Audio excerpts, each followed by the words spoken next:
Windy. It's so windy today, but it's not as cold, so you don't see me with my hoodie today. I did a video recently about tracking calories, and this is again going to be a double down on that topic. I got some good responses to that by way of new people joining the channel, and it seems like it's landing well and resonating with many of you. So not just in that video, but other videos I've done. If you go through my channel, you'll see so. But folks, most of us are overeating without really paying attention and being diligent about tracking. And if you, for example, I gave a very basic example of grabbing a Snickers bar, right, or a Kit Kat bar, like four pieces, or some of us finish an 8-piece, and it's very tempting. I get it, the sugar, the dopamine in there, right? It just feels good when you consume that. So, but on the flip side, if you take a look at a protein bar, for example, it does taste like a candy bar, except that you're getting a little bit more bang for your buck. You're getting actually a lot more bang for your buck. You're getting 20 grams of protein, at least in most standard protein bars. Like, for example, I eat a Quest bar. Wow, it's windy as hell. Hopefully this comes out all right. I think it will. So when you put it into that perspective, as we get older, we want to prioritize protein because that's really essential for our body. Protein is the building block of muscle, right? And so we want to maintain our lean tissue. The advantage, look, the good news about Thanksgiving is there's a lot of meat, right? So, hold on a second here. This is crazy, Mao. Everything is going up. The advantage of protein, it's a building block of muscle. Also, the good news for Thanksgiving is that you get to eat a lot of meat. You have to choose what you want to, pick off the plate. And I guess it's the season where everything goes, right, in moderation. But many people are just blowing their calories, and it's without really mindfully eating. And that's all I want to say is how many of us are mindful about our eating habits. I mean, forget the 20-something-year-olds, right? Because their metabolism is in their favor. And if they are twice their size and overweight, they have a lot more leeway. They have a lot more life. They have a lot more youth that favors how their organs function, right? But so some of us older folks, you have to ask yourself this very honest question to your path, right? For your path to greatness is that every year, fourth quarter, I am not where I want to be. This is most Gen X's, right? When you put on a shirt, when you put on a dress shirt or a try, don't you wish you could wear a fitted, attire? Don't you wish that? Everyone wants to feel good in their clothes, no? Right?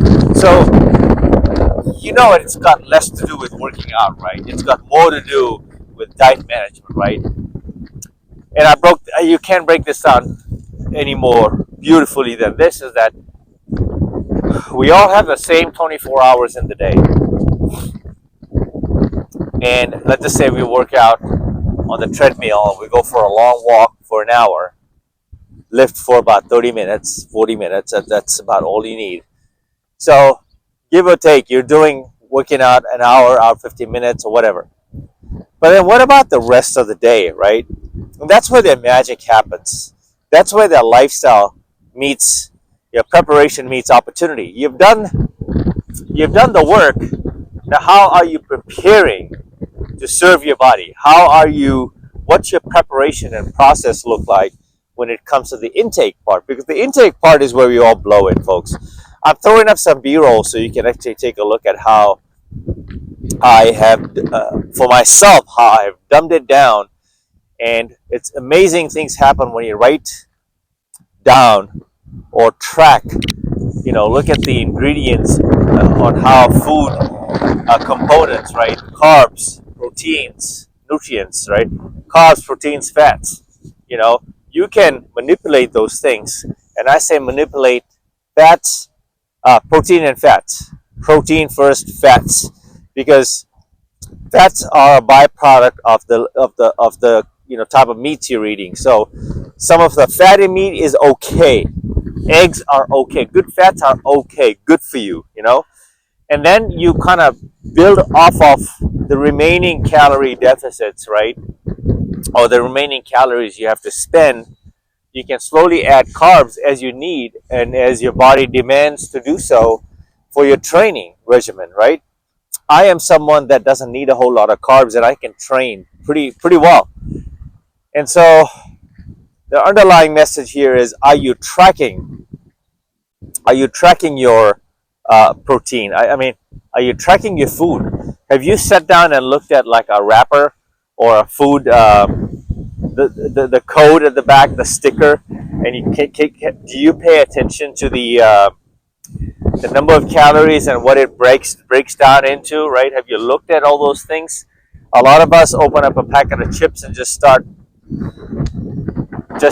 even mixed nuts. I was talking about mixed nuts, like cashews, almonds, all that.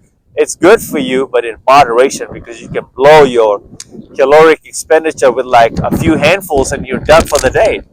Um, and so I encourage you and I urge you to do this one thing. Do this one thing before Thanksgiving, right? Start paying attention. I mean, you're going to have to do it at some point, so start paying attention, because that's a smarter way to enjoy the holidays.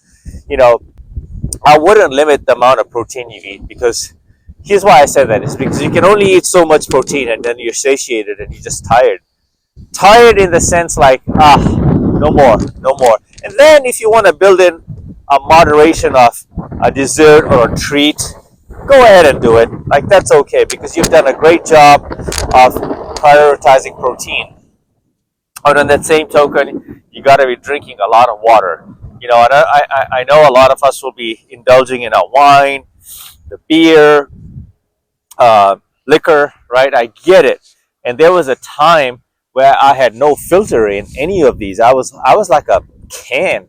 Like, you give me anything and I was putting it down mindlessly, and I was wondering why I have a gut. Like, this is a fitted sweater. Like, not a sweater, this is a thin body armor kind of thing. And I used to look at other guys wearing this, right? I'm like, damn, it looks so cool on you.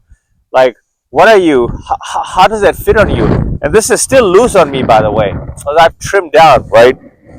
I've gotten even leaner. And so, that's a lot there. I mean, it boils down to this, folks.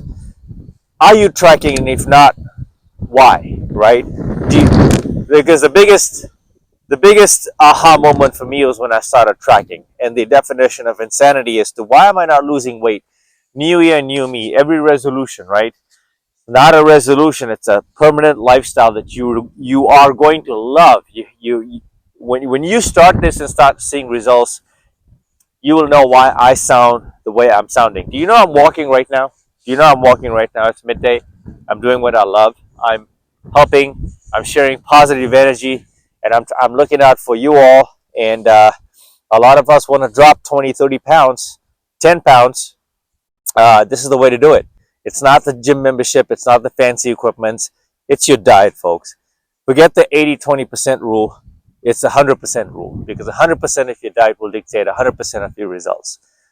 The working out and the training and all that stuff, that's like second nature. That's understood. And the reason why I'm not preaching you must curl this way or lift this way or bench this way and squat this way is because I already do it.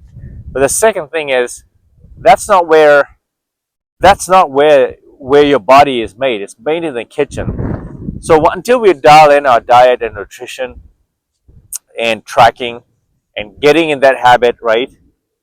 Let's focus on your diet and kitchen first. Okay? On to the next video. Thank you for watching. I appreciate each and every one of you. Mamba out.